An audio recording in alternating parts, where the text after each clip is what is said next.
안녕하세요. 대한민국의 평범한 40대 여성입니다. 얼마 전 초등학생이 된 딸이 하나 있고요. 아이 낳기 전까진 쭉 맞벌이를 하다가 아이 낳고 유치원에 보내면서 다시 저도 일을 시작했습니다.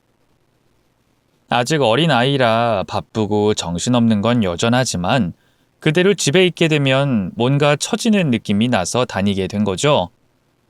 그리고 무엇보다 아이에게 들어가는 돈을 생각하면 다니지 않을 수가 없었고요. 사실 결혼 전까지는 아이를 낳을 계획이 없었습니다. 남편이나 저나 양가 집안에서 지원 하나도 받지 못했을 정도로 형편이 썩 좋진 않았거든요. 각자의 사정은 다릅니다. 남편의 경우 저희가 결혼할 무렵에 백수였던 남동생이 갑작스러운 결혼을 하는 바람에 그렇게 된 거였어요. 그리고 저는 어머니가 사기를 당해서 돈을 날리는 바람에 도움을 받지 못했죠. 그래서 저희는 오롯이 저희 힘으로 결혼을 해야 했고, 그래서 아이 생각은 하지 못했었어요. 하지만 결혼하고 2년 후, 막상 아이가 생기자 남편은 이전보다 더 무거운 책임감으로 일을 했고, 저 역시도 막 달 전까지 일을 했습니다.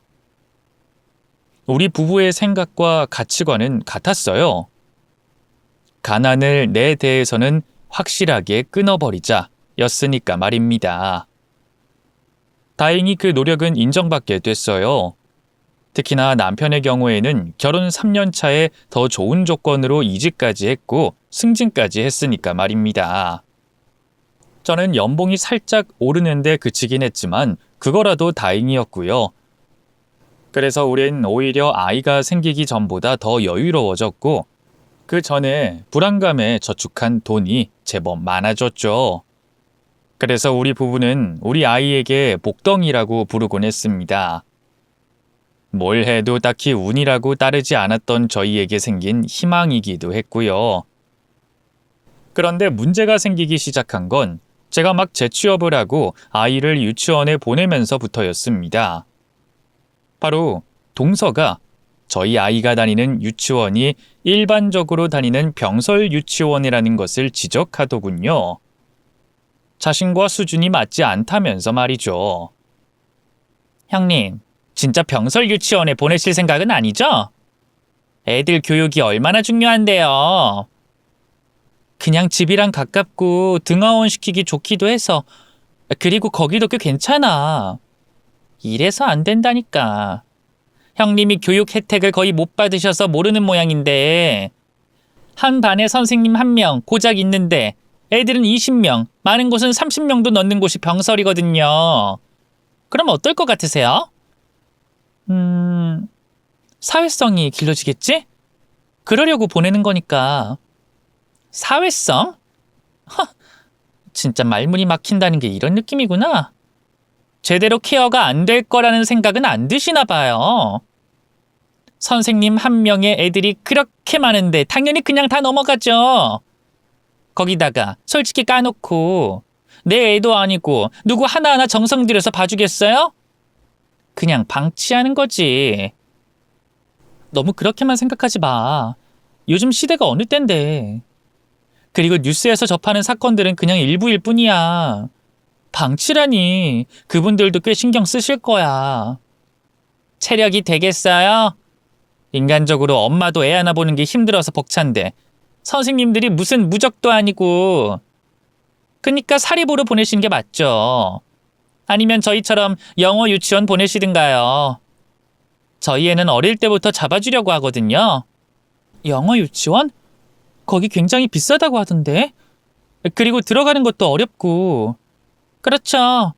그래도 원래 기본적으로 그 정도는 해야 되는 거죠. 애들을 위해서인데. 형님도 아시잖아요. 저 알아주는 대학까지 나온 여자라는 거. 바로 이 부분이 문제였습니다. 그 알아주는 4년제 대학을 나왔다는 거 말이죠. 이름을 써도 상관은 없을 것 같은데 그 학교 이미지 차원으로 명칭은 말하지 않겠습니다. 다만 서울에서 유명한 학교 5개만 말해보라고 하면 나오는 그런 대학이었어요. 때문에 동서는 자신의 학벌에 대한 대단한 자부심이 있었습니다. 특히 제 앞에서는 더욱 심했는데 그 이유는 제가 고졸이었기 때문이었죠. 분하긴 했지만 그것마저 잠재울 정도로 대학교는 정말 좋은 곳이었습니다. 동서는 저와 의견이 부딪힐 때면 늘 그걸 히든카드처럼 꺼내 쓰곤 했죠. 아, 알지 알아. 유명한 대학이니까. 그니까요.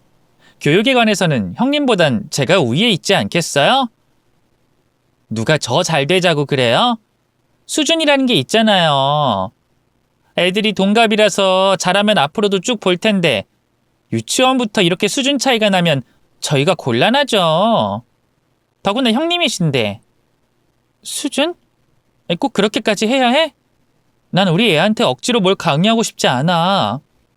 그러니까 더더욱 어릴 때 뭘 해야 할지 정하게 하자는 거죠. 이해가 안 되시나요?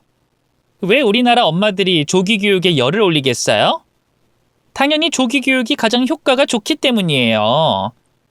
그리고 유치원만 해도 교육 커리큘럼이 달라요. 그건 아세요? 아, 그래? 네.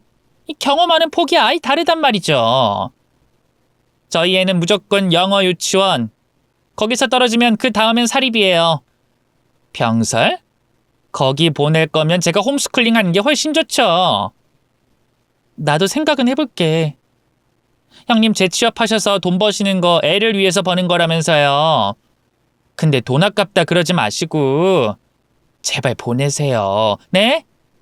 괜히 애 주눅 들게 키우지 말라고요. 돈이 아까운 게 아니라 그럼 귀찮아서 아닌가요?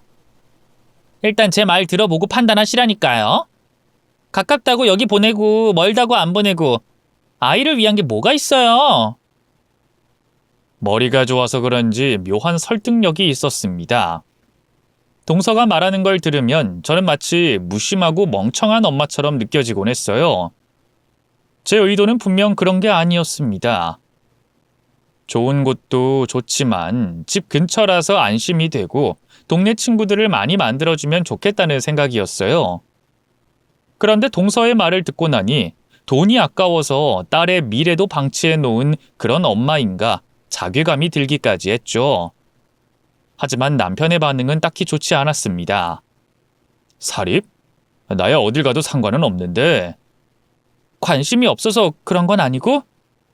근데 어딜 가도 상관없다고 나도 한마디 했다가 얼마나 잔소리 들었는지 몰라.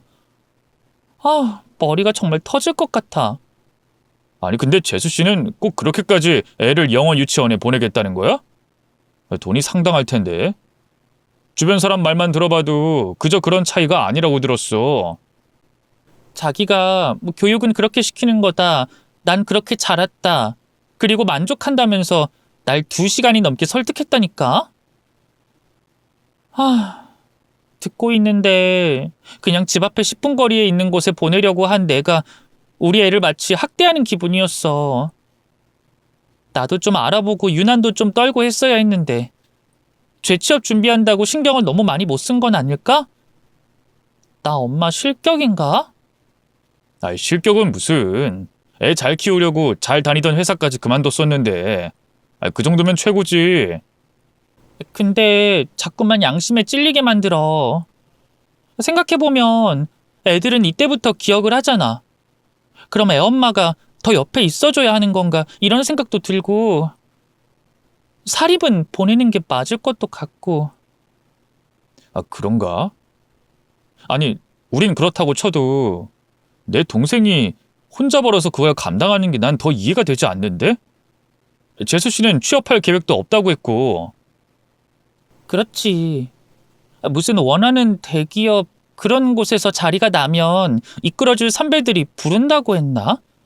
진짜 대단하긴 해. 대기업을 그렇게 들어가나? 나야 가본 적이 없으니까 알 길은 없지만 어쨌든 당분간은 서방님이 그걸 다 감수해야 할 거야. 공장 다니는 애가 무슨 돈이 있다고? 참 걱정이네. 월급 300 중반인데 그걸로 불가능할 건데. 지금 그쪽 집 걱정할 때야? 모자라면 시어머니가 보태주시겠지. 아들 손자라고 얼마나 귀하게 생각하는데. 진짜 우린 어쩌지? 얼른 지금이라도 알아볼까? 사립? 아니면 영어? 당신도 정 마음에 걸리면 해보든지. 우리 능력이면 감당 못할 정도는 아닐 거야. 유학은 못 보내도 그 정도는 해도 되겠지. 난 반대는 할 생각 없어. 결국 귀가 얇은 건지 저희 부부는 동서의 말처럼 영어 유치원과 사립 유치원을 알아봤어요. 하지만 영어 유치원은 그 문턱도 넘지 못했고 이미 인원이 차서 더는 받지 않는다고 했죠. 대기조차도 어렵다고 하더군요. 다행히 집과 그렇게 멀지 않은 사립 유치원에 저희 아이를 보내게 됐습니다. 근데 정말 생각보다는 좋더군요. 남편도 나쁘지 않다고 할 정도로 아이를 잘 케어해줬고 물어보지 않아도 아이의 소식을 전달해줬습니다. 그리고 무엇보다 진짜 다양한 체험 활동이 많았어요. 미술, 독서, 음악, 수영, 운동까지도 수업이 따로 있었습니다. 물론 유치원마다 다 다르겠지만 일단 저희 아이가 다녔던 곳은 정원이 16명이었는데 담임과 부담임 둘이나 아이들을 돌봐주더군요. 다른 건 몰라도 직장에 다니는 제게는 정말 최고였습니다. 하원 시간이 일반 병설 유치원보다 늦었고 방학 기간은 훨씬 짧았어요. 근데 그중 가장 좋은 건 아이가 유치원에 가는 걸 좋아한다는 거였죠. 그런데 동서는 자신의 아들이 영어 유치원에 붙자 저희 애가 사립에 다니는 것도 무시하기 시작했습니다. 그것조차도 수준으로 나누더군요. 수영이요? 그게 뭐가 도움이 되는데요? 애가 좋아한다고 하고 건강에도 좋고 미리 배워두면 좋으니까. 거기에 체험활동이 정말 많아서 애가 언어학습도 빨라졌다고 하고 실제로 제법 말도 잘하더라고. 좋아한다고 했다. 빨라졌다고 하더라. 다 들은 이야기네요? 형님, 그런 식으로 애 교육에 신경 안 쓰시면 격차가 얼마나 빨리 벌어지는데요. 진짜로 불안하진 않으세요? 유치원 다니는데 뭐가 불안해? 치안? 교육이요, 교육. 귀가 열려있는 나이라서 영어는 필수인데 우리 애는 영어 유치원에 다녀서 이제 얼마나 말을 제법 잘하는지 몰라요. 그래서 우리 부부도 영어로만 대화하고 그러죠. 근데 형님은 애랑 놀아주고 어디 여행 가고 그러시더라고요. 교육에 신경을 안 쓰기보다는 너무 빠르잖아. 겨우 5살인데 다양한 경험을 하는 게 좋을 것 같아서 남편도 나도 나름 노력하는 거야. 어머, 겨우? 형님도 진짜 어디서 그런 여유가 나오는지 모르겠네. 다른 부모님들은 학원까지도 보내는 사람이 얼마나 많은데요. 우리 애는 개인 지도시킬 생각인데. 뭐? 5살인데? 중국어요. 뭐 좋은 곳은 아닌데 애들 모아서 공부방처럼 운영하는 곳에 유치부가 있더라고요. 요즘 시대에 중국어는 필수잖아요. 애한테 너무 무리 아니야? 유치원에서 영어, 집에서도 영어, 그리고 따로 중국어? 주말에만 특별반으로. 형님은 같이 안 하실래요? 아니면 영어 공부도 있던데 그거라도. 아니야, 그건 아닌 것 같아. 진짜 계획이 전혀 없네요. 하긴 공부를 해봤어야지 뭘 계획을 짜죠. 솔직히 사립 유치원 제 덕에 만족하신다고 하셨잖아요. 제 말 듣길 잘했다고. 그럼 이번에도 후회하실까요? 그야 물론 좋은 건 맞지. 근데 여기서 더 늘리긴 싫고 애 아빠도 별로 안 좋아할 거야. 진짜 답답하네요. 원래 애 교육은 엄마가 잡는 건데 상의? 좀 웃기지 않아요? 그리고 형님은 워킹맘이잖아요. 그게 애한테 얼마나 안 좋은지 아세요? 그래도 아주 어릴 때는 내 품에서 끼고 살았는데 이 정도면 괜찮지. 이제부터가 시작이거든요. 유치원, 초등학교, 중학교, 고등학교, 그리고 대학. 이건 단거리가 아니라 장거리거든요. 곁에서 애 페이스메이커 해주려면 엄마도 같이 뛰어야 하는 거고. 이런 식으로 하시면 형님 딸도 제대로 된 대학은 갈까요? 애가 잘하면 가겠지. 형님, 속 편한 소리 하지 마세요. 애들이 뭘 알아요. 엄마들이 말해도 잔소리로 알아들을 나이에는 이미 늦은 거거든요. 목표를 심어주는 게 엄마의 역할이에요. 제가 괜히 이런 말 하겠어요? 제가 다 겪어본 길이니까 그런 거죠. 형님도 딸이 고졸이나 대학을 가더라도 지방 잡대나 보내고 싶진 않으시잖아요. 원하는 학교라면 지방이면 뭐 어때? 다 하시면서 그거 자격지심이죠? 뭐? 형님이 고졸이라는 자격지심이요. 그렇다고 해서 애 인생까지 운전 엉망으로 하는 엄마는 되지 말아야죠. 왜 말을 그렇게 기분 나쁘게 해? 전곡 찔러서 기분 나쁜 거죠. 제가 삥 둘러서 말하는 타입이 아니라 솔직히 말씀드릴게요. 어릴 때는 자기소개를 하죠. 내 성격은 이거고 내 이름은 저거고. 그러다가 중고등학교가 되면 성적으로 본인을 증명하죠. 근데 대학 가게 되면 대학 간판이 하나의 명함이 되는 겁니다. 서울대, 연세대, 고려대 이런 대학 이름이 더 설명하지 않아도 앞서 해왔던 노력, 성실함이 한 번에 증명이 되는 거라고요. 즉 대학은 출발점이고 형님도 대학 간판이 주는 격차를 경험해 보셨을 거잖아요. 동서의 말은 틀린 게 없었어요. 애초에 이력서를 낼 때조차 대학 간판의 중요성을 너무나 느꼈으니까 말입니다. 그래서 저 역시 그 부분은 인정하지 않을 수 없었어요. 뭐 그야 그렇지. 그런데 딸 인생을 그렇게 본인식으로만 해석하는 건 아니죠. 적어도 남들 하는 만큼은 해줘야죠. 그냥 저만 따라오세요.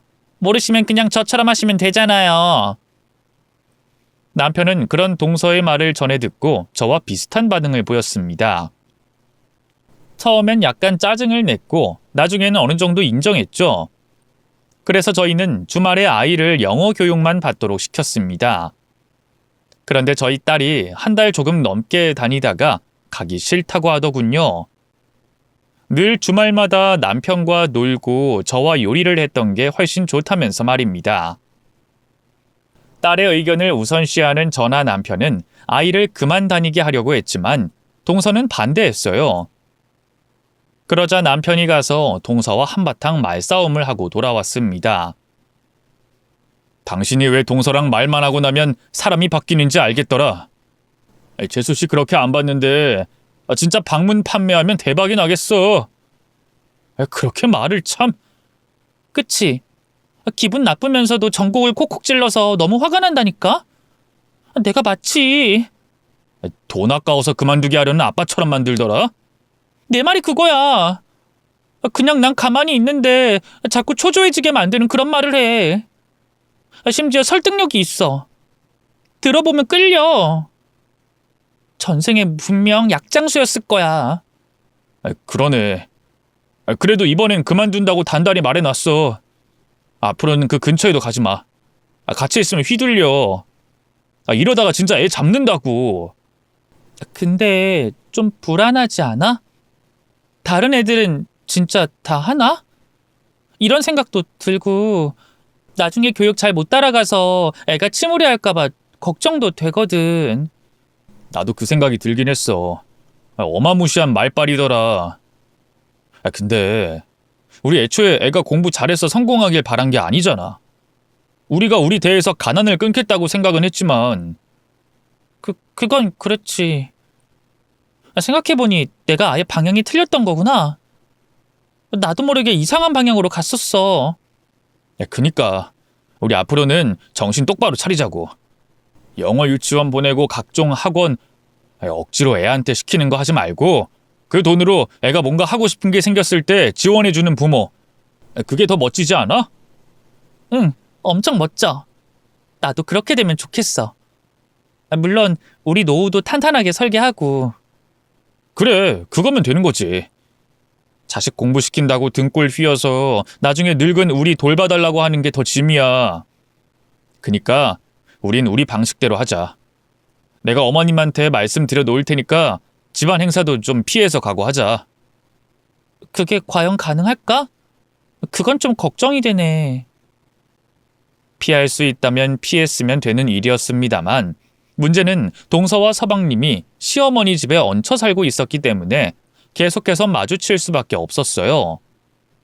되도록 자주 가진 않아도 꼭 가야 하는 집안 행사 전부를 불참할 수는 없는 노릇이었죠. 그래도 최대한 피해서 몇 달은 마주치지 않을 수 있었습니다. 남편이 중간에서 중재를 많이 했고 또 서방님과 함께 들어가면 별 말을 하지 않아서 그런 식으로도 피했죠. 하지만 결국에는 시어머니 생신에 생일상을 차리며 단 둘이 남게 된 것이 화근이 됐습니다. 동서는 저희 애가 영어 학원을 그만둔 게 우리 부부가 자신의 의견을 묵살한 거라고 해석을 했더군요. 그게 무슨 말이야? 우리가 왜...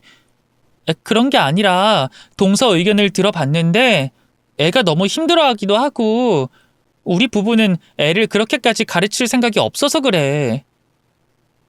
곡해하지 않았으면 좋겠어. 저를 유별난 엄마 취급하셨잖아요. 본인들은 욕심 없는 척, 사교육은 무시하고 애들 의견 존중한다? 아마 그 선택 평생 후회하실 거예요. 무슨 그런 저주스러운 말을 해, 가족끼리. 두고 보시라는 말이죠. 저희 애랑 형님 아이 교육 수준 차이 나는 거 보면서요. 동서, 말이 좀 심하지 않아? 두고 보자, 후회할 거다. 이런 말 굳이 할 필요가 있어? 그러는 형님은요? 제 조언과 호의 무시하셨잖아요. 거기에 대한 대가가 있을 거라고 예언하는 거죠. 이게 경고로 들리세요?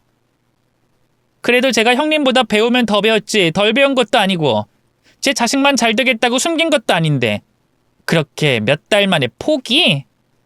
이건 제 정성을 무시한 거니까 사과를 받아야 할 사람은 저거든요? 근데 저희 이야기를 시어머니가 들었는지 부엌으로 온 시어머니가 말했습니다. 작은애 말이 틀린 것도 없다. 넌 내가 조언을 해주면 그대로 받아들이고 고맙다고는 못하니? 너 잘 되라고 하는 말인데. 그래도 어머님, 그게 아니라. 아니긴 뭐가 아니야. 너 애 교육이 너무 소홀한 거 아니니? 아무리 일을 한다고 해도 그렇지 자식 농사 그렇게 하는 거 아니다. 특히나 요즘 세상에는 부모가 마땅히 해야 하는 일이 있는 거야. 일한다고 대충 하는 걸 애 행복 이런 걸로 핑계 삼는 시대가 아니란 말이고. 진짜 애가 너무 힘들어해서 그만둔 거거든요. 나도 다 듣고 판단할 수 있어. 애가 힘들다고 그냥 내버려두는 게 부모냐? 어린애들이 징징거리는 걸 잡아주고 이끌어주는 게 부모지. 그리고 그게 가정교육이야. 애를 끈기 없는 애로 만들 작정이냐? 그 사람하고 상의해서 결정했어요, 어머님. 걔가 뭘 알아? 그리고 작은 애는 우리 집에서 가방끈이 제일 길고 이야기 들어서 하나 나쁠 게 없는데 자격지심이다. 너 못 배운 걸로 괜히 자격지심이 생긴 거야. 그러니 청개구리처럼 하라고 하면 반대로 하지. 웃긴 건 시어머니도 자식 교육에 그렇게 열을 올리던 사람이 아니었습니다. 남편에게 전해 들었던 이야기만으로도 충분히 유추할 수 있었죠. 애들은 내버려두면 알아서 크는 거라고 그렇게 생각했던 사람이었다고 하더군요. 하지만 시어머니가 그렇게 변한 이유는 충분히 이해가 됐습니다. 동서와 1시간만 같이 있어도 아이 교육에 뒤떨어지는 것 같고 다급해지고 초조해지는데 같이 사는 시어머니의 생각 정도는 바뀌는 게 어렵지 않았겠죠.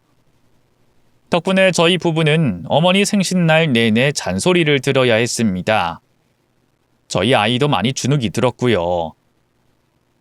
집에 들어와서 남편과 맥주까지 하면서 그 이야기를 했죠. 진짜 약팔이. 진짜 너무 열받아. 어쩌면 그렇게 말을 잘해? 말싸움하는 학원이라도 나온 거야? 애 인생 드라이브? 그런 말은 대체 어디서 배우는 거지? 그러게. 나도 듣는데 정신이 이상해지는 것 같았어. 근데 어머니까지 그럴 줄은 진짜 몰랐네. 우리가 정말 이상한 건가? 이런 생각이 들더라고. 갈 때마다 살이 5kg은 빠지는 것 같아. 동생 놈 얼굴도 말이 아니던데. 그러게, 서방님 살이 너무 빠지셨더라.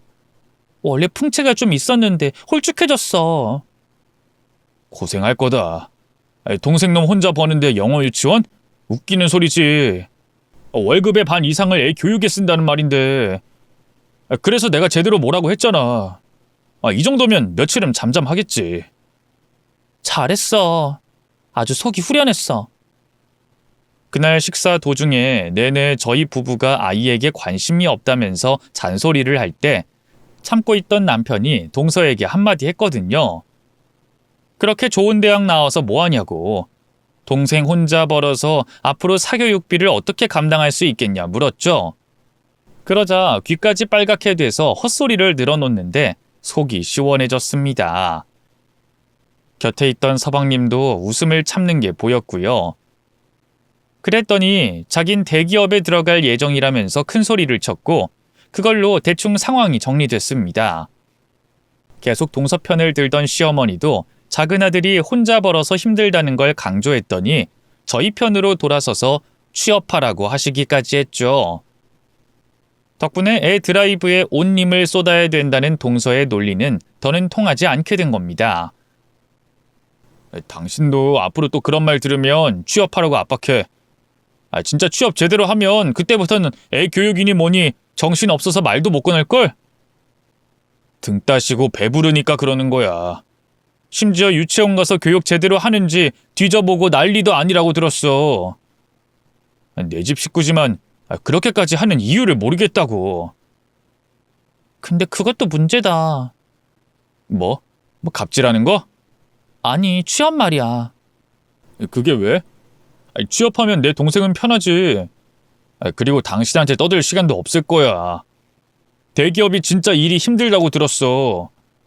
그래서 아무리 대우가 좋아도 그만두는 사람들이 나오는 거지.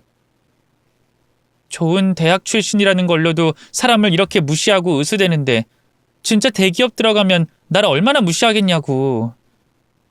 이제 회사 가지고 시비 걸까봐 그게 걱정이야. 그건 그럴 수도 있겠다. 동생 놈은 하필이면 골라도. 근데 두 사람은 뭐 하다가 만난 거야? 대학이나 회사랑은 전혀 관계가 없는 것 같은데 접점이 없잖아. 소개로 만났던가? 동생이 똑똑한 여자가 이상형이거든. 나나 동생이나 공부에는 담을 쌓고 살아서 그런가 그런 걸 동경하긴 했었지. 어릴 때. 참나. 그럼 당신은 왜 날 만났어? 똑똑한 사람 만나지. 난 고졸인데. 동생은 똑똑한 여자를 좋아했지만 난 현명한 사람이 이상형이니까. 머리 좋은 거랑 현명한 건 엄연히 다른 영역이거든. 정말 취업을 잘하는 것도 그 뒷일을 생각하면 아찔하긴 했지만 방법은 잘 통했습니다. 그 뒤에도 동서를 마주칠 때마다 어김없이 아이 교육 문제가 나왔는데 저도 취업 안 하고 놀고 있는 동서랑은 다르다. 취업해보고 이야기를 해라. 지금이라도 취업하지 않으면 아이 사교육 앞으로는 못 시킨다. 이런 식으로 쏘아줬더니 전에 없는 평화가 찾아왔습니다. 효과는 굉장했죠. 전생에 약장수가 분명했을 동서의 입이 완전 닫혔으니까요. 그런데 동서가 진짜 대기업에 들어가면서부터 저는 바짝 긴장하게 됐습니다. 한편으로는 괜히 말했나 싶은 후회가 됐지만 의외로 진짜 바빠 보였어요. 밤낮 할 것 없이 야근에 업무에 시달리는 듯 했죠. 그런데 그러는 와중에도 아이 교육은 점점 더 열을 냈습니다. 솔직히 그 부분에서는 대단하다는 생각이 들었어요. 회사를 다니면서 아이 교육에도 소홀하지 않았으니까 말입니다. 한 번은 그 일에 관해서 서방님과 이야기를 나눈 적이 있었어요. 동서 진짜 대단한 것 같아요. 야근이 그렇게나 많은데 애 학원을 데려다주고 데리고 오고 그런 걸 다 하니까. 글쎄요. 저는 잘 모르겠어요. 애도 힘들어하고 그게 맞는지도 모르겠고요. 전 오히려 형수님이 훨씬 더 잘하고 계신 것 같은데 형이랑 형수 보면 부러워요. 에이, 그래도 밥 먹을 때 영어로 대화한다면서요? 아, 지옥이 따로 없죠. 근데 그 사람도 영어는 잘 못해요. 그냥 식사 중에 밥만 퍼먹는 거죠. 애도 잘 먹었다, 잘 먹겠다, 감사하다는 말 정도만 하고. 그게 무슨 도움이 된다고. 에이, 그래도 그런 노력이 어딘가요? 우리 집은 그런 거 절대로 못할 텐데. 열정 많은 저나 남편이나 다 인정하잖아요. 아무리 교육이 중요하다지만 아직 너무 어리잖아요. 벌써 바이올린이며 피아노며 몇 개를 배우는 건지 모르겠고, 왜 그렇게까지 하는지 저는 아직도 이해를 못하겠어요. 몸은 힘들고 저도 이제 나이가 먹어가는데 애는 계속 크고, 그만큼 더 돈이 들어갈 텐데 솔직히 막막하고 가슴이 답답할 때가 많아요. 무슨 걱정이 있어요. 동서가 대기업 다니는데. 저는 그 돈 구경도 못 해봤어요. 그 돈 전부 아이 교육비로 쓰이니까 예전이랑 달라진 게 거의 없다고 해야 될 것 같아요. 제 월급도 어느 정도는 애한테 들어가니까요. 정말요? 네, 저축 뭐 이런 건 꿈도 못 꾸고. 근데 형한테는 이런 말 말아주세요. 괜히 걱정하니까. 걱정 마세요. 근데 그이가 많이 걱정해요. 서방님 살이 너무 빠졌다고. 의외로 동생을 되게 챙기고 신경 많이 쓰는 사람이라니까요. 형이 좀 그런 편이죠. 그래서 더 미안하고요. 결혼 전에 만났던 도련님은 분명 밝고 활기찬 사람이었는데 결혼하고 난 뒤부터는 힘이 없고 늘 표정이 어두웠어요. 하지만 동서도 함께 고생을 하니까 그나마 버티려고 하는 것 같아 보였죠. 전적으로 아내의 말을 따르고 그게 옳다고 생각하기도 했습니다. 그렇게 시간이 흘러 아이들이 초등학교에 입학할 무렵이었어요.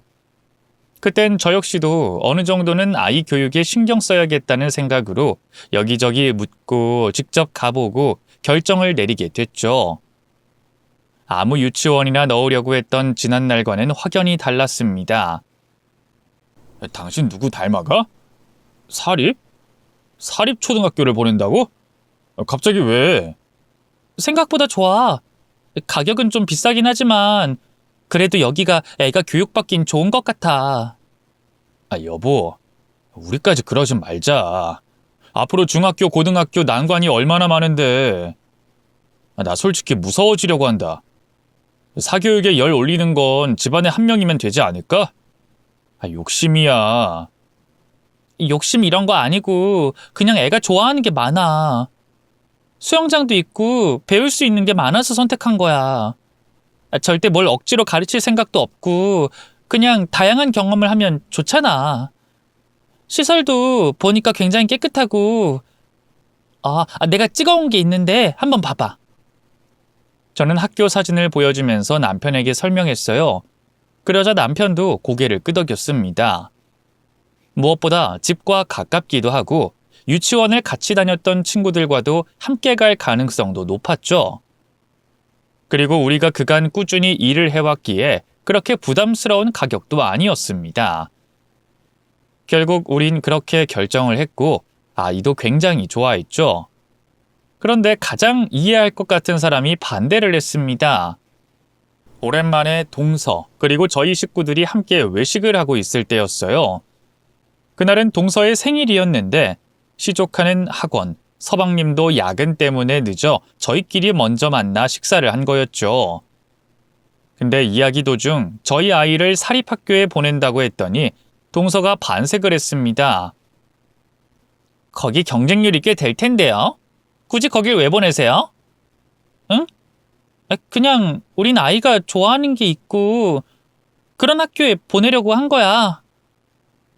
진짜 가식적이다. 저희가 영어 유치원 보낼 때는 그렇게 절 유난 떠는 사람으로 생각하시더니 막상 이런 부모가 더 무섭다니까.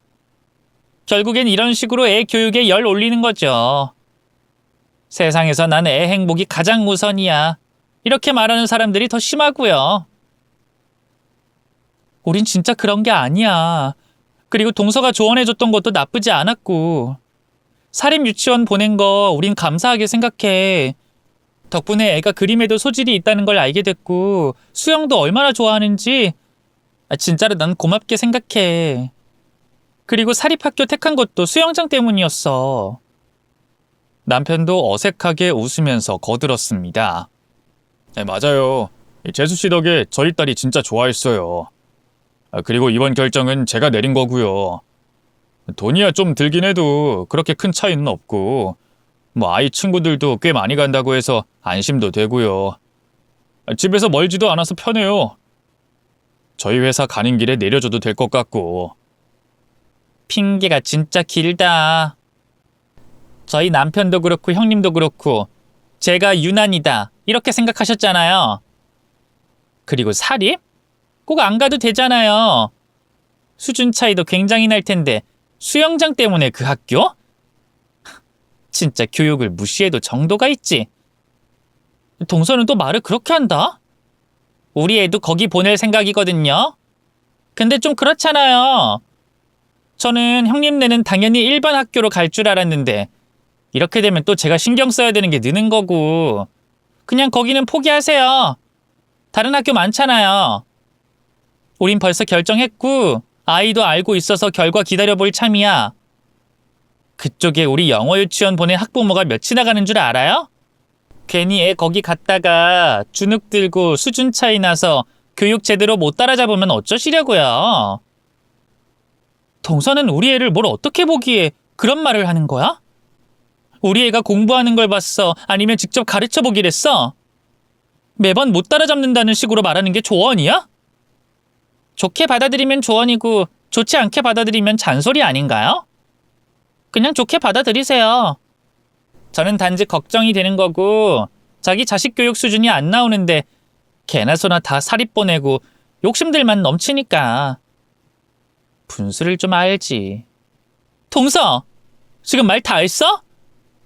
다른 엄마들 이야기한 건데 왜 형님이 발끈하세요? 왜요? 찔리세요? 솔직히 말할게요. 자식 머리는 애초에 유전이거든요. 영어 유치원 엄마들 다들 대학은 기본으로 다 나왔고요. 그런 애들이 가는 학교에 고졸 출신 엄마라니.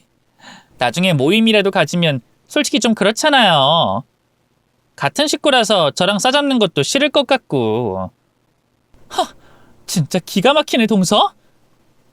제가 화를 내려고 입을 열자 가만히 있던 남편이 한쪽 팔로 저를 막는 신용을 했습니다. 자신이 말하겠다는 행동이었죠.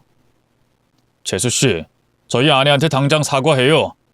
그런 식으로 말하는 거 더는 못 참겠어요. 제가요? 저는 그냥 솔직하게. 솔직? 그럼 저도 한번 솔직해질까요? 제가 그건 얼마나 참았는지 모르시죠? 뭘요? 집안 서열로 형님 하니까 제가 아랫사람 같으세요? 뭘 참으셨는데요? 얼마 전에 저희 회사에 이력서 내셨던데. 그게 무슨... 잡아떼지 마세요. 자기소개서를 제가 얼마나 꼼꼼히 봤는지 모릅니다. 제가. 진짜 무슨 말을 하는 건지 도통 모르겠네요. 저는 의문스러워서 남편의 어깨를 잡고 물었죠. 동서 대기업 다니는 거 아니야? 근데 왜 당신 회사에 이력서를 내? 대기업? 남편이 어깨를 들썩이며 웃었습니다. 거짓말이잖아요. 제가 언제... 그리고 제가 이직하려는 건 맞지만 그쪽 다니는 회사는 아니거든요. 그냥 대기업이 힘들어서 잠깐 눈 돌린 거고. 어이가 없네. 저 결혼하고 이직한 거 모르세요? 하긴 매번 자기 자랑한다고 들어도 들렸겠어요. 재수씨, 저 인사과장입니다. 그리고 서류 면접은 탈락하셨죠? 저희 회사가 대기업은 아니어도 중견기업이거든요. 아무리 블라인드다 뭐다 해도 자격증 하나 없는 고졸은 안 뽑죠. 아주버님! 그래도 저 그거 지켜드리려고 했어요. 애 교육열 올리는 거? 그래, 본인이 자격지심이 있어서 그럴 수 있다. 거짓말한 거? 그것도 인간이면 한 번은 그럴 수 있지. 거짓말은 눈덩이 같아서 굴리면 굴릴수록 커지니까 그것도 이해했습니다. 근데 우리 애를 무시하고 감히 내 아내를 멸시해? 당신이 뭔데? 당신이야말로 당신 허영심 채우자고 내 동생 개고생시키는 그런 여자 아니야? 입이 있으면 이야기를 해봐! 어? 저는 놀라서 입을 양손으로 감싸고 있었고 동서는 핏기가 하나도 없는 얼굴색으로 남편을 멍하니 보고만 있었습니다. 그러다가 문득 정신이 들었는지 저희 앞에 무릎을 꿇더군요. 외식을 하고 있는 그 식당에서 남들이 다 보고 있는데도 불구하고 말입니다. 아주버님, 잘못했어요. 다시는 그런 말 하지 않을게요. 그러니까 제발 저희 남편한테 말하지 말아주세요. 네? 제가 이렇게 빌게요. 제가 미쳐서 거짓말한 것도 맞아요. 형님, 진짜 죄송해요. 용서해 주세요. 이해하시잖아요. 네? 동서, 내 남편 말이 정말 사실이야? 네. 진짜 근데 일부러 그런 게 아니고 그냥 연애할 때 우위에 있고 싶어서 그랬어요. 마침 그 사람이 똑똑한 사람이 좋다고 해서 점점 거짓말이 커졌고. 그런데 대기업에 어떻게 들어갔어? 대기업이 아니라 작은 회사에 들어갔어요. 그리고 돈이 부족하니까 끝나고 편의점 아르바이트까지 했고요. 그걸 애 학원 보내고. 침울한 표정으로 설명하던 동서는 손을 싹싹 빌면서 다시 이어 말했죠. 저 이거 알면 그 이가 가만 안 둘 거예요. 저 이혼당해요. 애도 있는데 애를 봐서라도 한 번만, 딱 한 번만 넘어가 주세요. 저 진짜 앞으로는 입 함부로 놀리지 않을게요.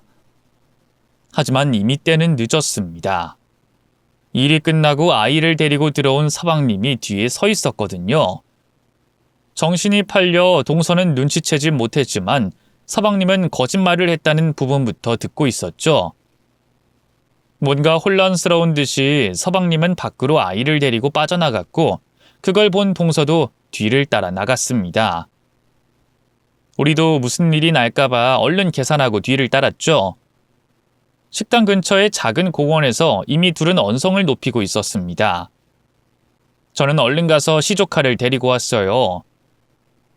당신이 나한테 어떻게 그런 거짓말을 해?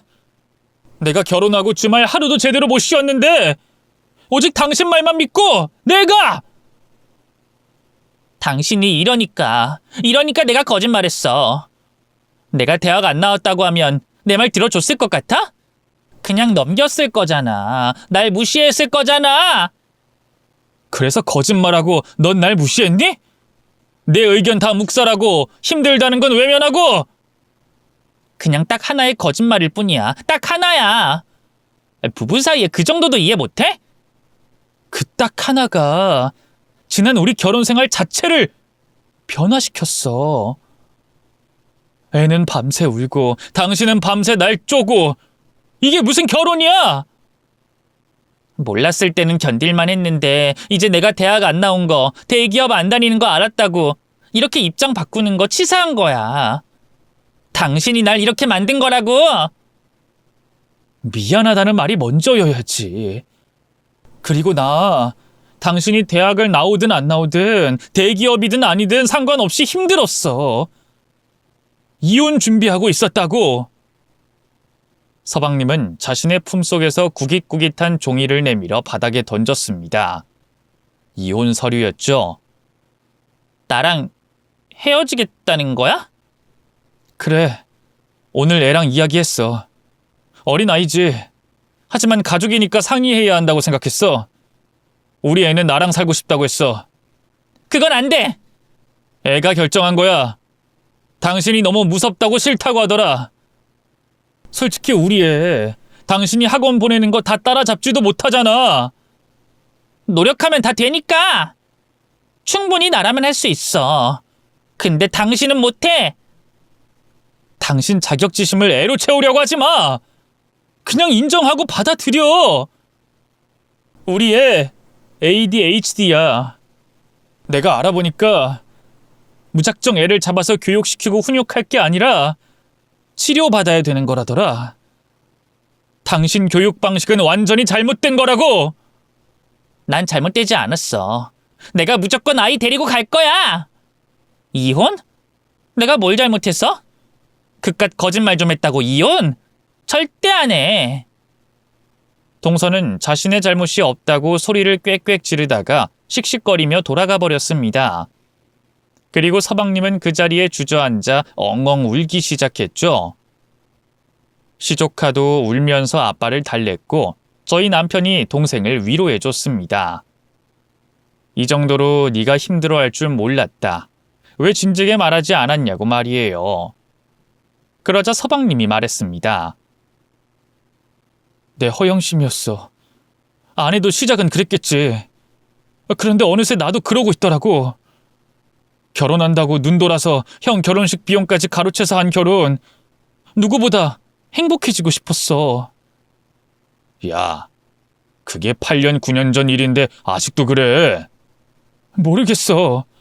계속 그 생각이 나더라고. 형이 취업해서 회사 들어가서 돈 벌고 하는 걸 보면서도 나 인생 솔직히 막 살았잖아. 별거 아니라고 생각했어. 근데 나중에서야 돈 버는 게 얼마나 힘든 일인지 알게 된 거지. 누군가를 책임질 준비도 안 된 상태라는 걸 내 스스로가 인정하기 싫었어. 그래서 형이 버티니까 나도 버틸 수 있다, 그렇게 생각했고. 원래 먹고 사는 게 세상에서 제일 힘든 거야. 이젠 알아. 근데 나도 아이를 성공시키면 내 인생이 보답받을 거란 생각을 은연중에 했나 봐. 그래서 애 엄마한테 모든 걸 맡기고 모르는 척했고. 근데 이혼은 왜 결심한 거야? 한참 전에 준비한 것 같은데. 애가 너무 불쌍해서. 솔직히 애 엄마 거짓말한 것도 화가 나지만 90%는 우리 아들 때문이야. 일주일 전에 새벽에 물 마시러 거실에 나갔는데 방문이 열려있길래 안을 봤거든. 근데 우리 애가 책상에 앉아있더라고. 공부? 아니, 그 시간에 공부를? 아니, 몽유병인 것 같더라. 책상에 앉아만 있었어. 마치 공부하는 것처럼. 정신은 없어 보여서 내가 데리고 가서 눕혔지. 근데 그걸 어제 또 하더라고. 대체 저 어린애가 왜? 애 엄마가 애를 때리면서 공부시켰어. ADHD 증상인 것 같은데 자꾸 집중을 못하니 바둑학원도 보내고 했는데 점점 증상이 심해지기만 하더라고. 아내는 그것 때문에 더 초조해하고 애를 잡고, 그게 계속 반복된 것 같아. 그런 일이 있으면 나한테 말했어야지. 아니, 너 왜 나한테 말을 안 했어? 아내랑 있다 보니 그렇게 되더라. 모든 사람이 다 날 시기하고 질투하는 것 같고 비법 공유는 하기 싫어지고 형이랑 형수랑 잘 사는 것 같아서 더 말도 못하겠고. 내가 미쳤었어. 결국 동서와 서방님은 이혼을 하게 됐습니다. 이 간단한 한 주를 위해서 많은 과정이 필요했지만 어쨌든 오랜 시간이 걸려 이혼을 하긴 했죠. 서방님이 가장 큰 문제라고 생각한 사교육으로 이혼을 진행하려고 했으나 협의 이혼만 가능했고, 그마저도 양육권 다툼이 있어서 결국엔 학력 위조를 이유로 이혼을 할 수 있었습니다. 그리고 다행히 양육권까지 서방님이 가져올 수 있었죠. 법원에서 양육권을 판단할 때 아이의 의견을 많이 반영했기에 가능한 일이었습니다. 시조카는 그간에 있었던 일들을 차분하게 말했고 아빠와 살겠다고 분명하게 말했죠. 동서는 그 모든 게 아이의 거짓말이고 남편과 시댁에서 시킨 거라는 말까지 했다고 하더군요. 그 이야기를 전해 들었는데 정말이지 마지막까지 자신의 아이에게 상처를 주는 동서를 이해할 수 없었습니다. 그래도 서류 정리가 다 됐을 때는 서방님 얼굴이 한결 편안해 보였죠. 물론 몇 년은 꽤 고생을 하긴 했어요. 수년을 똑같은 일을 반복해왔던 아이였기에 새로운 환경에 적응하는 것 자체를 힘들어했습니다. 어떨 때는 새벽에 발작을 하며 깨어나기도 했고 잠깐 졸다가도 놀라서 일어나는 일도 많았다고 하더군요. 하지만 아이들은 적응력이 빨라서 그런지 병원에 다니고 저희 부부가 시간 날 때마다 여기저기 함께 다니며 놀아주니 점차 좋아졌습니다. 그리고 지금 현재는 학교에 다니며 친한 친구도 생겼고 성격도 활달해져 축구부 활동까지 하고 있죠. 저는 그 일을 통해서 많은 걸 느끼게 됐습니다. 동서는 늘 아이 교육에 대해 인생의 드라이브라며 빗대어 말하곤 했죠. 정확히 그 의미는 몰라도 아마도 운전처럼 출발과 목표로 향하는 길을 부모가 데리고 가야 한다는 말을 의미하는 것 같아요. 그런데 이제 와서 저는 그렇게 생각하게 됐습니다. 운전을 하는 것에 출발과 달리는 것만 있는 게 아니라는 거 말이죠. 졸릴 때는 졸음 쉼터에 들리는 것도, 배고플 때 휴게소에 있는 것도, 누군가에게 양보하고 배려하는 것도, 그리고 비상등을 깜빡거리며 고마움을 전하는 것도 가르쳐야 한다고요. 정말로 아이를 위한 부모라면 조급하게 빨리 달리고 다른 이들을 추월하는 법만 가르치지 않았으면 좋겠습니다. 그리고 아이를 행복하게 하려면 부모가 먼저 행복해야 한다는 거 잊지 마시고요. 우리 모두 행복해지면 좋겠습니다. 감사해요.